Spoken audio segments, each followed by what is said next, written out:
Someone else was up here.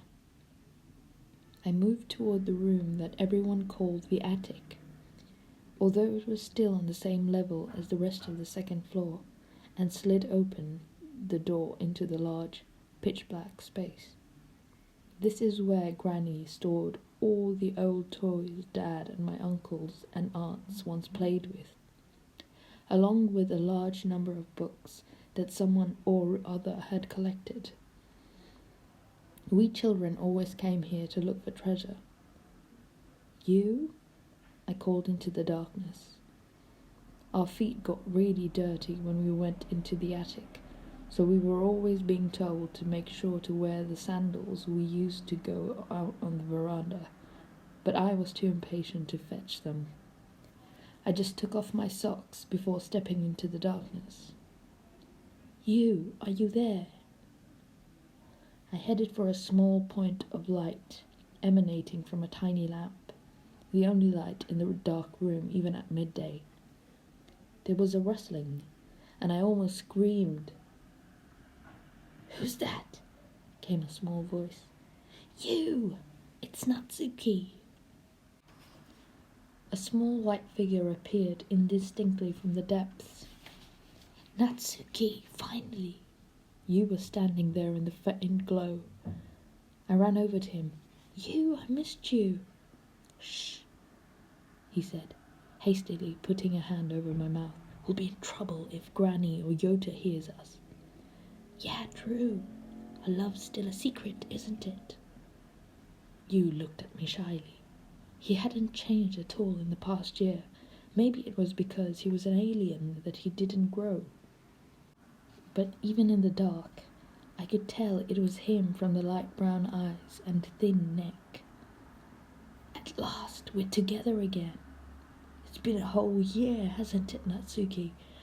I've been looking forward to seeing you too. Uncle Teriyoshi told me you'd be coming today, so I got up early to wait for you, but he said you'd be late. Is that why you're up here playing on your own?" "Yeah, I got bored." You hadn't just stopped growing. I had the feeling that he'd even shrunk. Cousin Yota had filled out since last year, but Yu's neck and wrists looked like they'd gotten even skinnier. Maybe it was because I'd grown, but he looked so fragile that I couldn't help feeling worried. I grabbed the edges of his white shirt and felt the faint warmth of his body as my fingertips brushed his skin. Maybe it was because he was an alien that his body temperature was so low. His hands felt cool as they connected with mine. "You, are you going to be here for the whole of Obon this year?" I asked, gripping his hands as hard as I could. You nodded. "Yeah, I will. Mitsuko took a long vacation this year, so she said we could stay." "Great." You called his mum Mitsuko instead of Mum. Apparently she'd told him to. Aunt Mitsuko had divorced 3 years ago, and since then she'd depended on you as though he was her husband. He said he had to kiss her on the cheek every night before going to bed, so I'd gotten him to promise to reserve the proper kiss for me. "What about you, Natsuki?" "I'll be here all through Obon too." "Great. Uncle Teriyoshi bought some big rockets for the fireworks this year. He said we'll let them off on the last night." "I'm looking forward to the sparklers too," I said excitedly. You gave a little smile. "Will you go looking for the spaceship again this year?" "Sure, if there's time." "But you won't go away with the alien straight away, will you?" You shook his head. "I won't, I promise. Even if I find it. I never leave without saying goodbye to you, Natsuki." I breathed a sigh of relief. I'd pestered you to take me with him in the spaceship, but he'd said he couldn't. He promised to come back for me sometime, though. He was sweet, but strong-willed. I had the feeling he might disappear at any moment. I wanted to become an alien too, and I felt jealous of him having somewhere to go home to. Yota said he was secretly going to open up the well without the grown-ups knowing. The old well that's been closed up forever. I want to see it. Sure, let's go see it together. And Uncle Teriyoshi said he'd take us to go watch fireflies once it gets dark. Brilliant.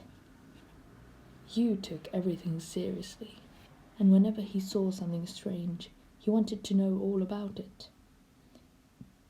Uncle Teriyoshi loved telling us about the house and the village, and he ended up spending more time with Yu than anyone else. Yu, Natsuki, come downstairs and have some of this cold watermelon, an aunt called. Let's go. Yu and I left the attic, still holding hands. Afterward, let's go play together, Natsuki.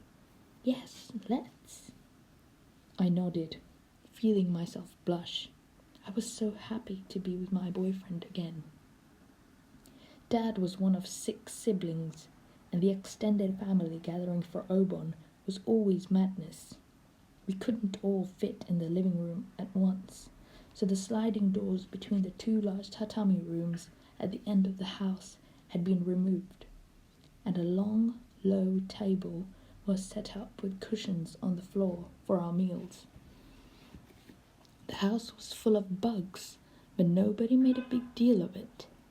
Back home in Chiba, even a small fly would cause panic, but Mum and my sister never made a fuss about the insects in Granny's house. The boys would eagerly run around killing them with a fly sweater, but even so, there were still always flies and grasshoppers and bugs I'd never seen before crawling around the room. All the girls old enough to help went into the kitchen to make dinner. Even my sister was quietly peeling potatoes. I was put in charge of dishing up the rice. There were 2 rice cookers sitting side by side.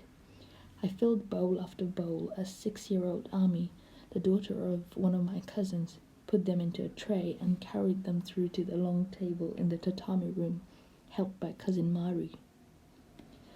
First lot of rice coming up, make way please. Cousin Mari slid open the kitchen door, and she and Ami went past the family altar to where the uncles were sitting around one end of the table waiting. Stop daydreaming and get the rice served, Mum yelled at me from where she stood tending the pans on the stove. Oh, come on now, Natsuki's doing a great job, Granny said, glancing over at me as she cut slices of stinky seaweed jelly that I hated. That child is hopeless. She can't do anything properly. I get tired just watching her. It gets on my nerves. Yuri, on the other hand, is doing so well, though. She's already in junior high, isn't she? I was used to Mum saying I was hopeless, and she was right. I really was a dead loss. The rice I dished up just lay flat in the bowl instead of being nicely mounded. Look how messy that is. Just let Yuri take over. Such a clumsy child, Mum sighed. That's not true. She's doing very well, an aunt said, flattering me. I carried on serving the rice as best I could, hoping nobody else would call me a loser. The red bowl is Uncle Teriyoshi's, so be sure to give him lots, okay? My aunt told me. I piled on as much as the bowl would hold. It's already dark, someone said. Not long now before we have to go to welcome the ancestors. They'll be soon lighting the bonfire to guide them to us. I thought I'd better hurry up and quickly reach for the next bowl. Hey, we're going to light the fire now, Uncle Teriyoshi called from the front door. Oh, it's time. Natsuki will deal with this. Off you go now. Okay, I said, handing my aunt the rice scoop as I stood up. I could hear insects chirring outside. Darkness had fallen, and the world beyond the kitchen window was now the colour of outer space. All of us children followed Uncle Teriyoshi. At the river, he would light the fire to welcome the spirits of our ancestors on their annual visit home from the Obon festival. Yu was carrying an unlit paper lantern, and I had a flashlight. The Akishina Mountains were in darkness. The river we'd been splashing around in the last summer was now so black it felt as though it would swallow us up. As Uncle Terioshi set fire to a bundle of straw on the riverbank, our faces glowed orange in its light. We did as Uncle told us and faced the flames. "Dear ancestors, please use this fire to guide you to us," Uncle Terioshi said. "Dear ancestors, please use this fire to guide you to us," we all shouted in unison. As we stared at the burning straw, Uncle Terioshi said, "Right then, they must be here by now. Light the lantern, Yota." When he said they were here, little Ami let out a strangled shriek. "You mustn't shout," Uncle told her. "You'll startle them." I gulped. The flame was gently transferred from the straw to the lantern. Yota picked it up and staggered slightly as he cautiously carried it to the house, obeying Uncle Terioshi's warning not to let the fire go out. "Uncle, are the ancestors inside that fire?" I asked Uncle Terioshi. He nodded. "That's right. The fire guided them to us." As Yota carried the lantern onto the veranda and into the tatami room, the aunts came out to greet us. "Careful now, make sure it doesn't go out." At their urging, Yota proceeded through the end of the room where the altar had been set up specially for Obon. Uncle Terioshi lit a candle from the flame in the lantern. On the altar was a cucumber and an eggplant, each with 4 legs made from disposable chopsticks. These represented the horse to bring the ancestral spirits quickly back home, and the cow to slow their return to the other world, making them stay longer in the living world. Ami and Yuri made them that afternoon, knowing the ancestors were on their way. "There we are," he said. "The spirits of our ancestors are now here around the flame. Natsuki, when the candle burns down, be sure to replace it, okay? Make sure the flame doesn't go out. Otherwise, the ancestors won't have anything to guide them, and they'll be in trouble." "Okay," I said. I looked at the table and saw that Dad and my uncles had taken their seats and were already drinking sake, while the women rushed around preparing food and serving it up. My sisters and I sat with the other children. On the table in front of us were large serving dishes of edible wild greens and stewed vegetables. "I want a hamburger," Yota said loudly, and Uncle Terioshi slapped him on the head. A grasshopper hopped past a plate of soy-simmered locusts on the table. "Yota, get rid of that." Yota deftly caught the grasshopper with both hands and went to put it outside. "Don't be silly. If you open the screen, lots of bugs will come in." "Okay, I'll go feed it to the spider then," I said, standing up and taking the live grasshopper from Yota. I took it to the kitchen and gently stuck it on a cobweb. It offered no fierce resistance, just fluttered its wings slightly and became tangled in the spider's silk. "What a treat for the spider," said Yu behind me. "I wonder if it can eat something this big." The spider looked taken aback by the huge prey suddenly caught in its web. We went back to the table and started eating the locusts. I wonder whether the spider had started eating the grasshopper yet and felt a bit queasy. Still, the locusts were sweet and crispy. I shoved another one in my mouth. As the night wore on, the house became enveloped in noisy chirring of insects. Some of the children were snoring, but the creatures outside were a lot louder than we humans. If you left a light on, however dim, bugs would flock to the window screens, so the rooms were kept in absolute darkness. As I normally slept with a lamp on, I felt a bit scared and clutched the quilt close to me. The thought of you sleeping just the other side of the sliding doors calmed me. Non-human lives jostled up against the window. The presence of non-human creatures was stronger at night. Strangely enough, though I was a little scared, I felt as though my own feral cells were throbbing. The next morning, my sister threw a tantrum. "I want to go home," she screamed. "I hate it here. I want to go back to Chiba now." Kizei didn't get on with the other kids in her school. I'd heard from Kane, whose sister was in the same year, that she'd been dubbed Miss Neanderthal for being so hairy. I wasn't at the same school as her, but even so, I'd been asked, "Hey, you're Miss Neanderthal's little sister, aren't you?" Often I'd be ready to leave for school before Kizei had even emerged from her room. More and more she ended up not going to school at all. She stayed home, being comforted by Mum instead.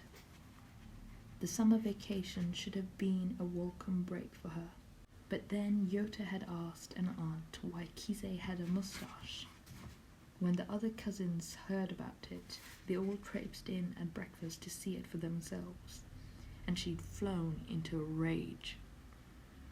"Look what happens when you tease girls, Yota.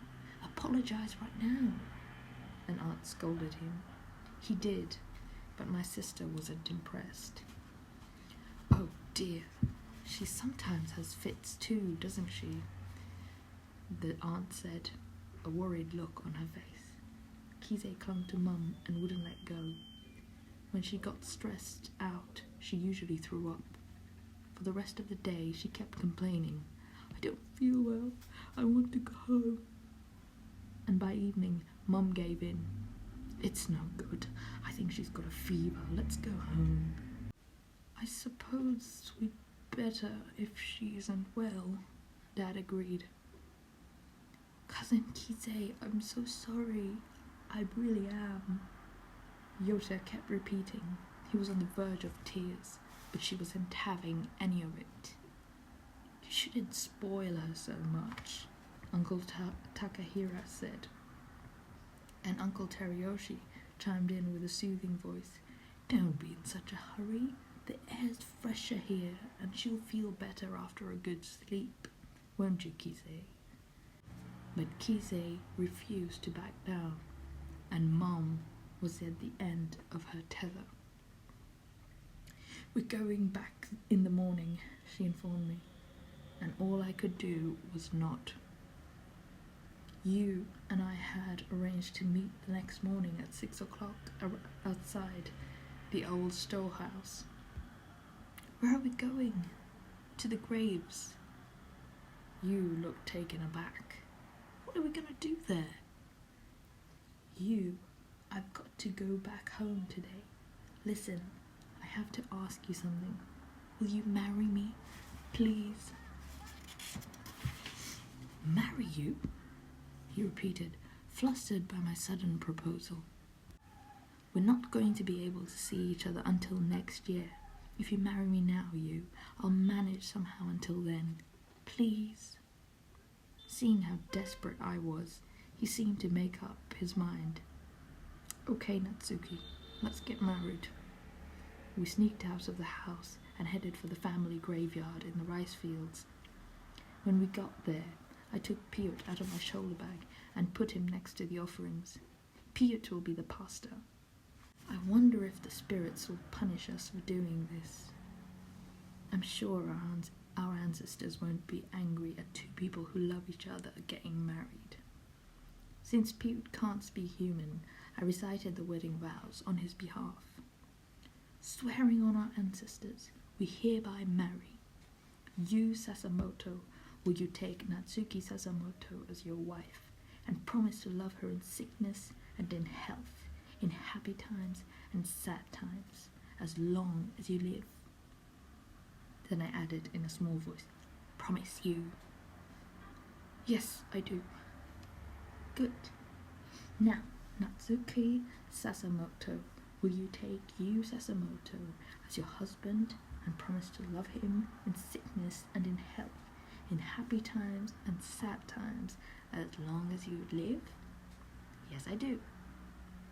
I took 2 rings and made out of wire from my bag. You, put this on my finger. Okay. His skin was cold as he slipped the ring onto my 3rd finger. Now I'll put on yours. I carefully slipped the other ring onto Yu's white finger, taking care not to hurt him. Now we are married. Wow, we're man and wife. That's right. We're not boyfriend and girlfriend anymore. We're a married couple. That means we're still family even when we're apart. Yu looked a little bashful. Mitsuko's a bit crazy, and when she gets angry, she always says she'll throw me out of the house. I'm really happy I've got a new family now. Should we make some more promises, like we did when you agreed to be my boyfriend? Now we're married. We should do it properly this time. Okay. I took out my notebook and started writing with my pink pen. Marriage pledge. We hereby pledge the following. Number 1. Don't hold hands with anyone else. What about folk dancing? That's okay. Just don't hold hands with any other girl when you're on your own. Okay, you said, giving me an odd look. Number 2. Wear your ring when you go to sleep. This ring? Yes. Look, last night I put a spell on them. So even when we're apart, we can hold hands when we're asleep. At night, we can look at these rings and remember each other. And that way, we'll feel reassured and be able to go to sleep. Right. And what else? Is there anything you'd like to add, Yu? Something we should pledge for our marriage? Yu thought a moment, then picked up the pink pen and wrote in small, neat letters. Number 3. Survive whatever it takes. What do you mean? I want us both to stay safe so we can meet again next summer.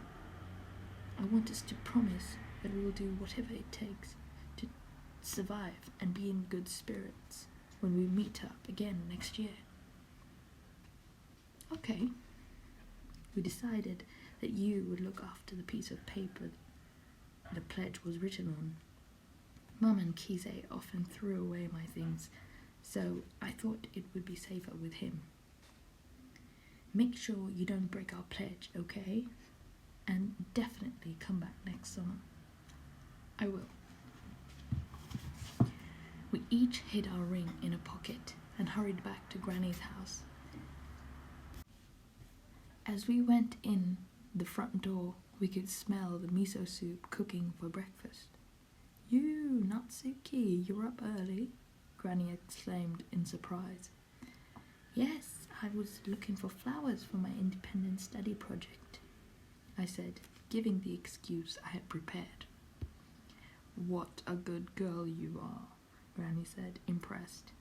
Oh, I almost forgot, she said, and rushed back to the living room, where she took out some money wrapped in tissues from her bag.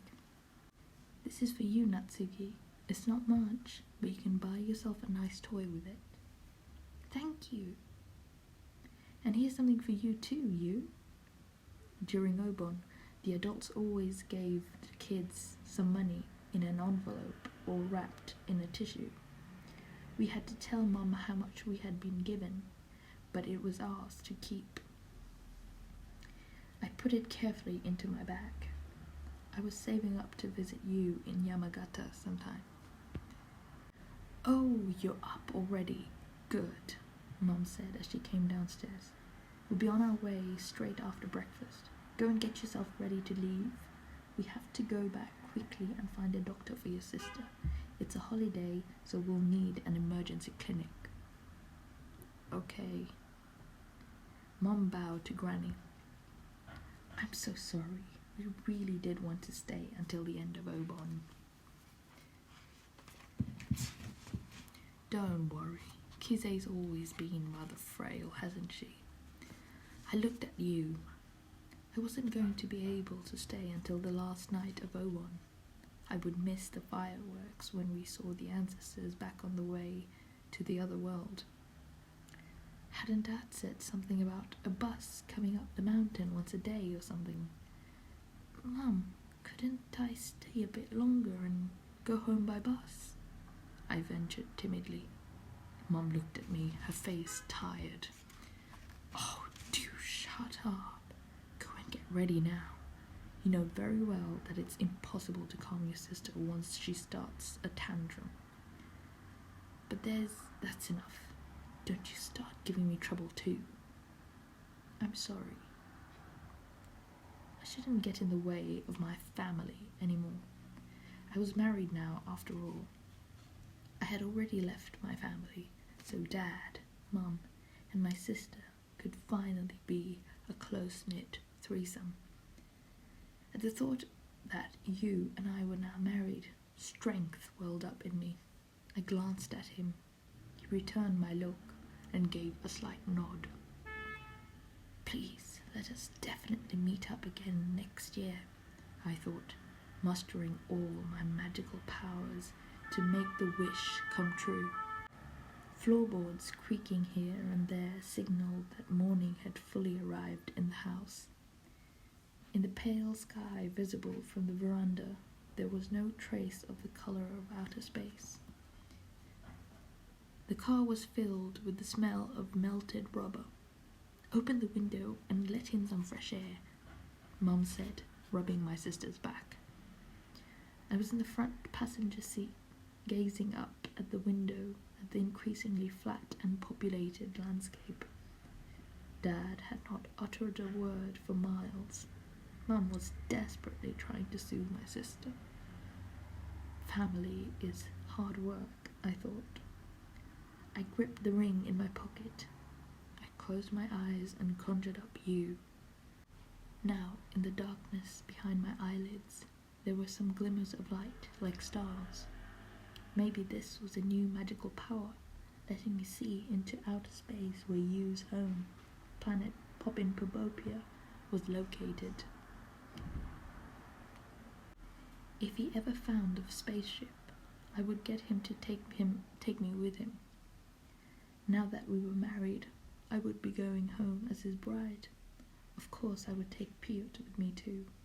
With my eyes closed, drifting in space, it felt as though the spaceship from planet Popin-Pobopia really was close by. I was immersed in my love for you and my magical powers. As long as I was here in this space, I was safe and nobody could destroy our happiness.